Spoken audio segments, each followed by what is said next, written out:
2024. As we reach the end of the year, it's time to talk about my favourite thing of all, movies. And 2024 was a pretty great year for movies overall, I gotta say. Some of my favourite movies did come out this year, and I gotta admit, just overall, there wasn't that much bad. There were some stinkers, absolutely, there always is, but I feel overall as a year, 2024 was pretty good in regards of hits versus misses. So today I'm going to have a look at my top worst movies of the year. And again, if you liked any of these movies, more power to you. But again, this is just my opinion.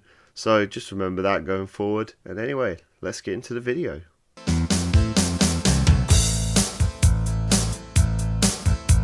Number 8. Aggro Drift. Now, I'm a big fan of Harmony Korine and his work. I've pretty much liked every single movie that he's ever released. So going into Aggro Drift, I assumed I would feel the exact same. I thought I was really going to enjoy it. Hearing it was this kind of like weird art house actiony movie with this extremely vivid and sort of inverted colour palette, I was fully down to enjoy it, but I sadly did not. And again, this is the first time I've not enjoyed a Harmony Korine movie. I watched Aggro Drift once this year, and I've never really ever felt the need to want to go back to it other than showing a few clips to my wife. And honestly, it just was not a great movie. I mean, what really comes down to it, I think, is just two major things. It's repetitive dialogue, and it's extremely slow pace. Look, I don't mind a movie being slow paced at the end of the day. Not everything has to be fast paced, but I just feel Aggro Drift does nothing with its very short runtime. It's only about an hour and a half, yet the majority of it is long drawn out scenes of just people doing one action, it feels as slowly as possible, and dialogue which just feels like people repeating the same words over and over again. And on top of it, that dialogue itself is extremely juvenile and silly to the point where it becomes aggravating. The main character just keeps constantly going, I am a killer, I kill, what does it mean to kill? And he does that for about an hour and a half. And then on top of that, you know, there's a lot of extremely dumb moments. Like, you think that that's bad with characters just repeating dialogue like that over and over again. There's multiple moments with this villain character who's just this big buff dude, and he just keeps, like, there's this one moment where he's just dancing with a katana and with a bunch of strippers going, oh, dance bitches, over and over again. This movie takes itself way too seriously, yet is extremely dumb. And we also get random cameo by Travis Scott randomly in the movie, and he continues it just being like, yeah man, you're the coolest killer around, yeah, you're a cool killer, man, I'm a demon, and like it just goes over and over again, and it's just like, really? Like, the whole thing just feels like it should have been like a 20-minute short film, and sadly it's an hour and a half, and the pace is just so mind-numbingly boring. And again, I can imagine if this was on at like an art installation or like a bar, like, or in the background of a party, it would be really cool. But as it stands, as just a movie that's, you know, I watched in one full long sitting experience, it was not good. Number 7, The Heretic. The Heretic was really a real disappointment for me because I was really looking forward to it. Hugh Grant in a horror role was something I was really excited for. I think especially because he played a villain in Paddington 2 and he managed to pretty much ace it there. So I was excited to see him now get to do this in a more mature adult movie. Heretic just wasn't it. I think the biggest issue too is that Heretic has a really great setup. And we've got this story of these two Mormon girls on their mission trying to go door to door to convert people, and they happen to come to the door of Hugh Grant's character, who seems to be this sort of religious scholar who seems to know about all these different kinds of religions. So it is pretty interesting in that angle. But obviously, as he starts discussing more about their religion, things start to turn sinister, and it seems more like he's interrogating them. But the movie's really good at that point of kind of keeping it like it still feels like he could just be really passionate. And again, he has a lot of good talking points. But the issue is then after that, the whole thing just fucking nosedives super hard. The pace grinds to an ultimate halt. It starts introducing really stupid ideas like simulation theory and crap like that. It starts to have an interesting idea at one point with this revelation, but then immediately it gets backtracked. The revelation at the end of the movie does just kind of make the whole killer's motivation just seem absolutely erudite, and just makes the whole film setup just seem like purposeless. Like, literally, it feels like it's setting up for maybe some kind of eldritch god sort of situation, or like some Saw type situation where he's trying to make them test their faith through like traps or something. But it then just turns to Hugh Grant arguing with this girl in a basement for 20 minutes, and then it turns out in the end that like, yeah, there is no like supernatural angle. All of it is just Hugh Grant killing religious people because he felt like it, which in a way almost feels like the movie is become supportive of like super strict religious people. Like, it feels like at the start it at least was trying to be critical, but by the end it just kind of seems like, yeah, this guy that was an atheist that criticized religion, turns out he's just an asshole that likes to kill people. I feel like in the current world we are right now, where everything is so polarized, I feel like having a movie that just comes back to this sort of almost conservative belief that like, yeah, anyone that criticizes religion is just mean, just felt kind of stupid, and again just so reductive. What should have been a really cool suspenseful horror movie with maybe a really intriguing supernatural twist in a cosmic horror kind of way ends up turning into an extremely just dull thriller movie where nothing happens. Not for me. I really wanted to enjoy it, but by the end I was just really disappointed. Number 6, stop motion. I'm a huge fan of Robert Morgan's stop motion shorts. I really like his Cat with Hands short, and his segment for ABCs of Death Deloused was one of my favourite segments in that movie. So again, I really like the guy. I really like his surreal sort of hellish animations, and I really wanted to see him work on a feature-length project. Instead, I got an extremely dull, supernatural, I guess, horror movie. The issue is, it feels very similar to a sort of lot of British and Australian horror that's come out in the last sort of 10 years or so, inspired by the Babadook, where there really isn't any horror. You know, we're always kind of, told with these movies, the horror is like the connection to reality, or like how it represents something. And I agree with that. I understand that. There are a lot of great horror movies that I feel deal with the same topics, but have actually something going on. And stop motion is almost the worst contender for this, honestly, because it doesn't have anything going on, really. Some of my favourite movies this year was nearly 3 hours long, but some of these hour and a half movies felt extremely dull and drawn out to the point where it felt like I was watching something that was 4 hours long.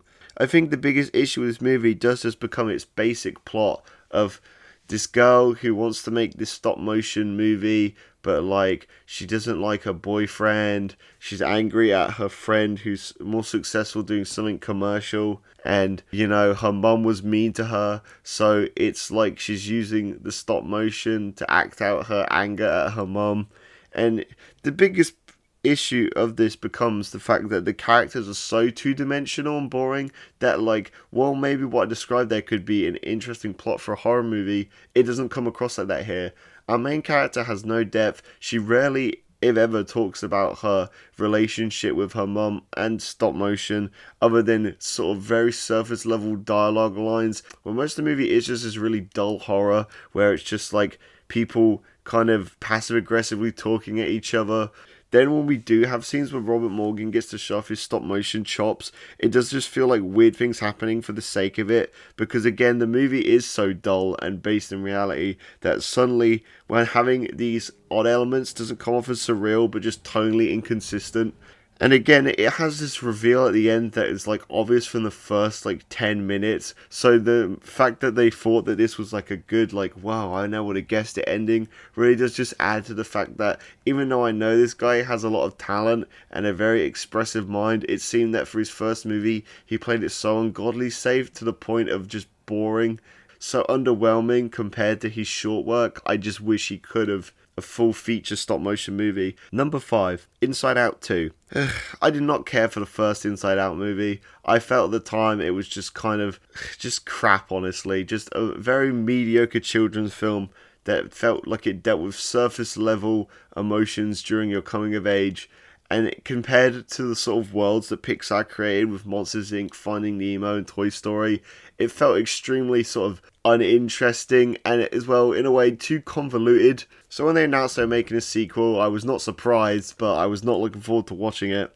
And honestly, I don't think I would have watched it if not for the fact that my friend found this one stupid video that was like some sort of brain rot slop for kids that was all of the characters from this movie singing songs about how they're evil. So I ended up watching this movie with my wife, and the whole time we were just absolutely just like annoyed and aggravated by it. The whole film does just feel like a headache-inducing mess. And on top of it, one thing that I didn't see a lot of people mention is that it was really poorly animated on top of it too.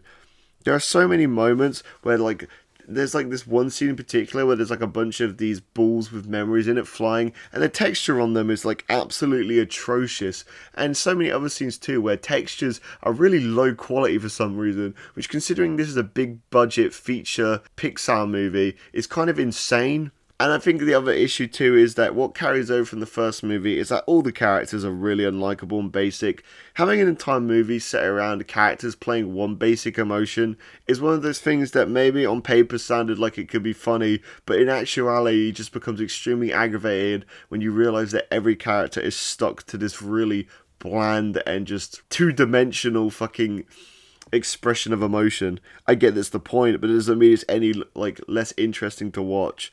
And on top of that, like, all the jokes just fall really flat. Look, I get it's a children's movie, right? But again, I watch a lot of children's movies. I watch a lot of cartoon films, and they can get my entertainment. Even I can find the jokes fun if they're silly enough. But all of these jokes just feel like gross, annoying millennial shit that is just not funny. And as well, there's this whole issue with this movie where, you know, there's been this kind of head canon, I guess, but almost Disney at the time kind of were flirting with confirming it, where the like main little girl in the movie, like Riley, was, you know, gonna be come out as gay.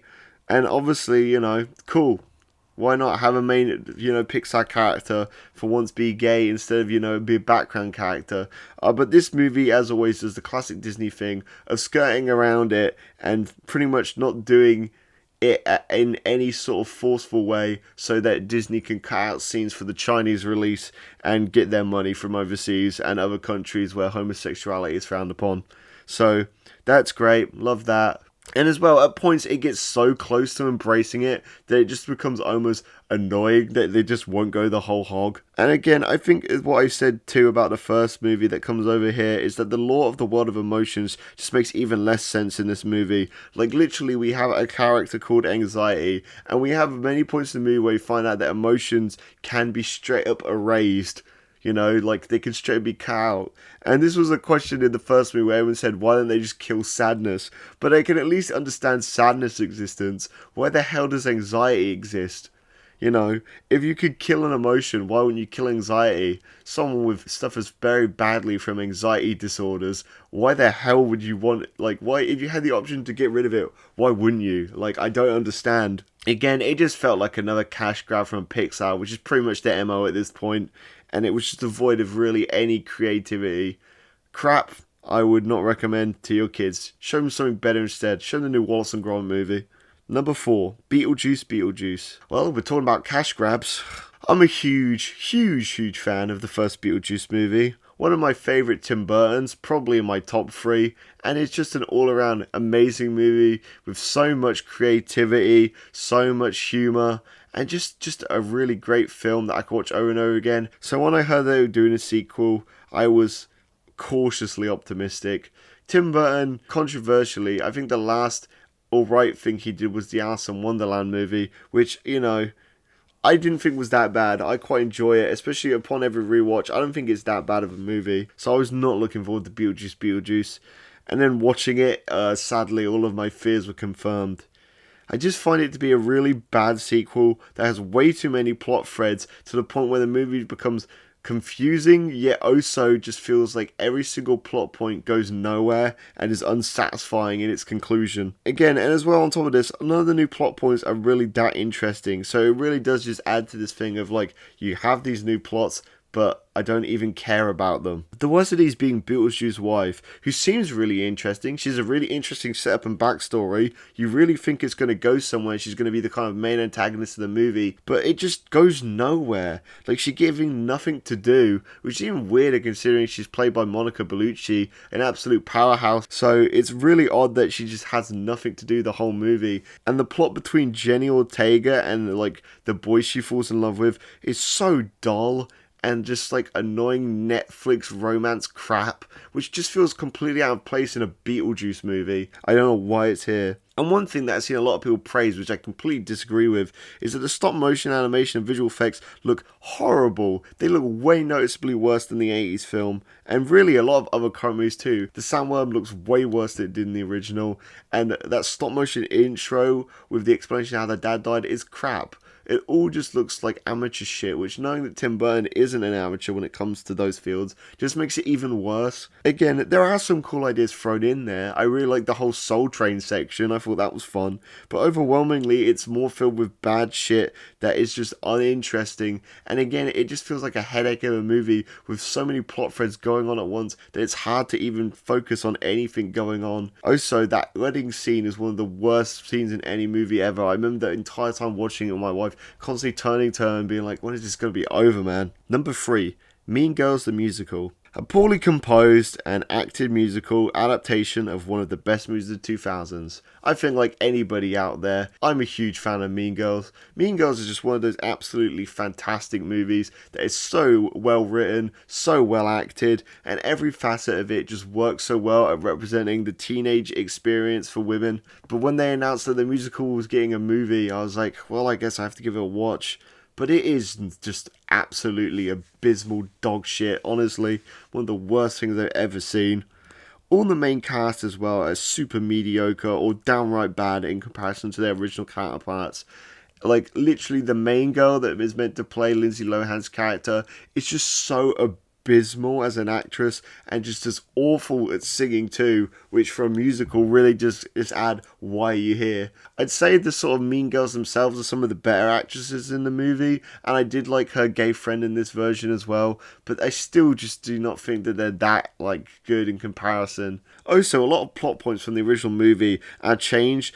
Like, I feel like Regina George attacking Lindsay Lohan goes out with her ex-boyfriend is like such a kind of good moment, because it is that thing of just like, yeah, even though she pretends to be nice, she's still an asshole, and why is she doing it? Just to be a dick. Whereas in this version, they try and give her some sad backstory, which I don't like. I like Regina George just being this absolute, like, catty bitch, and that's why she's so cool. That's why people like her so much. And as well, one thing that is, like I mentioned earlier, so annoying, the Lindsay Lohan stand-in is just way too good in this version. You just don't believe her kind of transformation into the sort of mean, catty, character that she becomes at the end of the original movie. Like, again, that kind of whole point in the movie is seeing Lindsay Lohan go from this average, nice person to one of the mean girls, to the point where she's indiscernible from them. And in this movie, it never comes across. And then on top of it, of course, the worst part, it's a musical, and every single song is really aggravatingly bland,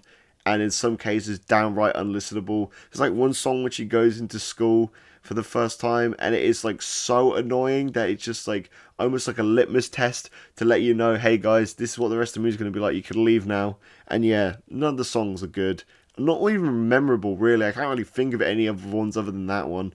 Just a really bad musical and a really bad movie. Number 2, Uglies. I thought we were done with awful teen dystopias, honestly. Like, I thought these were over now, but apparently not. So we decided to adapt some book from 2005 that I'd never heard of before. A real bad teen dystopia too, with a plot that is just like comically stupid and hard to take seriously. I mean, literally, the plot of this world is that everybody is born, I guess normally, and then at like age 16, they are given, the choice to essentially get beauty enhancing surgery, like cosmetic surgery, to make them beautiful. And if you don't, you get essentially euthanized. Or if you can escape, you live in the woods. And it's just, again, it's like fan fiction tier writing. It's so stupid. Like, you're telling me just like everybody is like plastic. Like again, it's just even the concept itself is just so funny. It's like the evilness of dystopia is just having to have plastic surgery to look cool. I mean, look, later in the movie it turns out there was being mind control, but that isn't what they went with for the first half of the movie. Like again, it's one of those things where the latter half of the movie tries to turn it into like a weird eugenicsy thing, but like I feel the first half of the movie does just feel like some absolute dumb fan fiction from like the early 2010s, which is weird finding out the book it's based off came out in 2005. It's almost like this guy predicted awful like AO3 fanfics. The script is just so bad. There's like so much awful dialogue and just absolutely laughably bad moments, and some of the character interactions are just like hilarious, especially like when the sort of I guess the resistance meets up with all of the sort of the baddie people in the hot city. It's just so funny. Joey King, I'm sorry, I'm gonna say this now, you cannot act. I've watched you in so many movies, and in every single one you are awful. You're a terrible actress. I don't know how you've gotten this far, but I do not like you, and I do not like watching your movies. Also, the other actors in this aren't much better, although some of them are pretty funny. There is one good thing, that Laverne Cox is in this movie, and she's great as the main villain. She's like absolutely giving. The only real good part of the movie, honestly. Of course, it has to have a sort of love triangle, and love triangle this one is even weirder, because it does just feel like the guy she ends up falling in love with just really does not care, just really wished he was anywhere else. Also, the CGI in this is, I get, it's a Netflix original, I wasn't expecting the highest rate, but like, fucking hell, like, the CGI literally looks like a Windows 7 wallpaper at times. Like, it looks comically bad and just absolutely terrible to look at. Yeah, just not a good movie. Number 1, Am I Racist? Annoying, stupid, and saying nothing. Just like everything Matt Walsh does. Look, okay, I think like most people on the internet, I'm familiar with Matt Walsh. Sadly. Matt Walsh is a very unfunny, very try-hard conservative comedian who's best buddies with Ben Shapiro and hosts a radio show on his website. And he's pretty much spent the last, I guess, 5 or so years trying his hardest to be this funny man. He made the awful Am I a Woman a couple years prior, which, again, unwatchable shit, just not good. He then co-starred in fucking Ben Shapiro's even worse comedy movie, Lady Ballers. And again, both of these movies were just unwatchable, unlikable tripe. Am I Racist is even worse because this time he attempts to make a Borat-styled comedy documentary, and it's, just absolutely unwatchable, because it's like, imagine Borat, except Borat won't let people speak, and the subjects are actually smarter than Borat. It's just like aggravating to watch, because he constantly just won't let his subjects get a word in, and he acts like the most annoying guy in the world constantly. Even if I did agree with him in some other universe, I would hate how he composed himself, and even some of the IMDb reviews show this.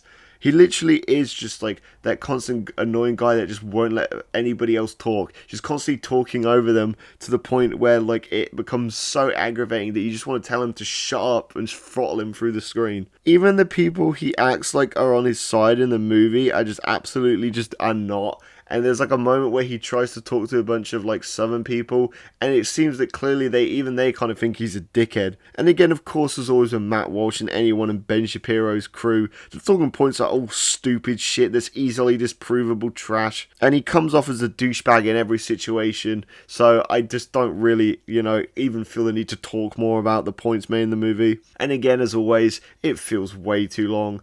Every point he makes is made in the first 20 minutes, and then he just keeps going on over and over again about them. And again, he also constantly is deciding that these random people he talks to are like representative of everything ever, which, is conservative idiots in a nutshell. It's absolutely stupid. Just a vile, irredeemable piece of shit. And with that, we reached the end of the video. So, again, while there was a lot of bad out there, like I mentioned in these videos, I think that it was the minority for this year, to be honest. Most of the year was good, or at least pretty decent movies. And even some of the movies I listed here at the beginning, I don't think were the worst things ever. I just think, sadly, just didn't live up to my expectations, or I just really, really enjoyed them. But again, I'm really gladly looking forward to 2025, and hoping that we got more great movies to come, and hopefully not so many bad. And next week I'll be talking about my best movies, so remember to stay tuned to see that. And again, I really hope you guys like the video, and remember to click the like button and hit the subscribe to see more videos like this one, and hit the bell notification so you see an update every time I upload a video. So again guys, have a great weekend, and with that, Comfy Pongo out.